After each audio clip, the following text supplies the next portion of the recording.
Cette présentation est en réponse à la demande de nombreux étudiants. Nous allons résoudre un exercice avec interprétation des données. On considère une variable aléatoire x prenant les valeurs 0, 1, 2, 3 et 4 avec les probabilités correspondantes. La première question, déterminer l'espérance. La deuxième, déterminer la variance. La troisième, calculer l'écart type. Et la dernière question, interpréter les résultats. La distribution est-elle concentrée ou dispersée?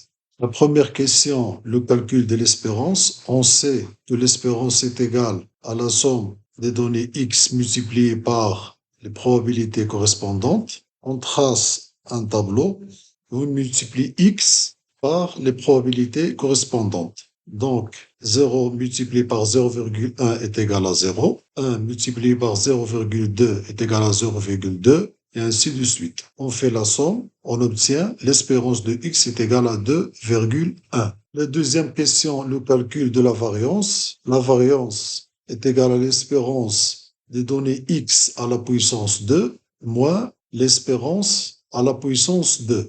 Pour faciliter les calculs, on trace un tableau qui contient les valeurs de x, les probabilités correspondantes, x multiplié par les probabilités, et la dernière colonne, x à la puissance 2 multiplié par les probabilités correspondantes de chaque donnée. Donc la variance est égale à 1,29.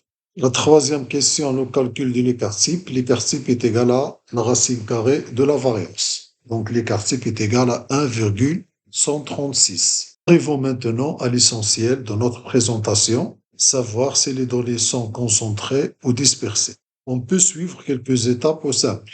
La première étape, calculer l'intervalle autour de la moyenne et l'écart type, ça veut dire l'espérance moins l'écart type et l'espérance plus l'écart type. Deuxième étape, identifier les valeurs de la variable qui se situe à l'intérieur de cet intervalle. La troisième étape, l'interprétation. Si une grande partie de la probabilité est concentrée dans cet intervalle, alors les données sont concentrées autour de la moyenne. Si au contraire, on trouve moins de probabilité dans cet intervalle, par exemple moins de 50%, cela signifie que les données sont plus dispersées. On commence. La première étape, l'intervalle autour de la moyenne et l'écart type, l'espérance moins l'écart type et l'espérance plus l'écart type. On obtient, après les calculs, l'intervalle est égal à 0,96 et 3,23.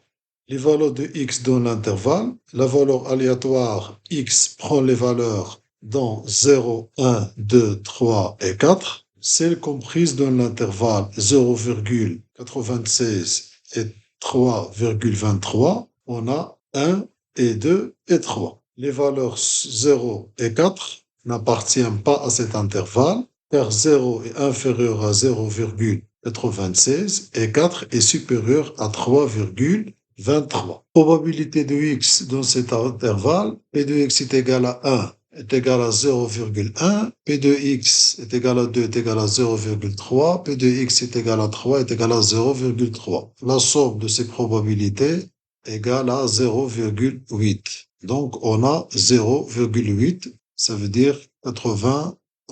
Ça veut dire 80% des valeurs se situent dans l'intervalle l'espérance moins l'écart type et l'espérance plus l'écart type. Ça veut dire 0,96 et 3,23. Pour interpréter ces résultats, on dit que 80% des résultats tombent dans l'intervalle 0,96 et 3,23. Montre que la distribution est relativement concentrée autour de sa moyenne.